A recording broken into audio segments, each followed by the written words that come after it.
Hello every one. So ഇന്നൊരു പുതിയ Malayalam video ആയിട്ടാണ് ഞാൻ വന്നിരിക്കുന്നത്. അപ്പോൾ ഇന്ന് നമ്മൾ ഡിസ്കസ് ചെയ്യാൻ പോകുന്ന ടോപ്പിക്ക് ദൈവം സമയത്തിൻ്റെയും നാഥൻ. ഞാൻ എപ്പോഴും എൻ്റെ ടോക്കിലൊക്കെ ആഡ് ചെയ്യാറുള്ള ഒരു കാര്യമാണത്. ദൈവം സമയത്തിൻ്റെയും നാഥൻ. ഞാനത് പറയുന്നത് എന്താണെന്ന് വെച്ചാൽ എൻ്റെ ജീവിതത്തിൽ ഞാൻ അനുഭവത്തിൽ കൂടെ പഠിച്ചതാണത്.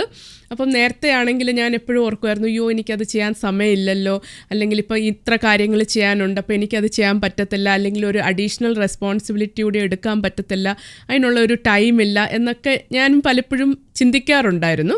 അല്ലെങ്കിൽ ചിലപ്പോഴൊക്കെ കംപ്ലയിൻറ്റ് ചെയ്യാറുണ്ടായിരുന്നു, ഒന്നിനും ഒരു സമയമില്ല, നേരം വെളുക്കുന്നു, പെട്ടെന്ന് സമയം പോകുന്നു, ചെയ്ത് തീർക്കാൻ പറ്റുന്നില്ല എന്നൊക്കെ ഞാനും വിചാരിക്കാറുണ്ടായിരുന്നു.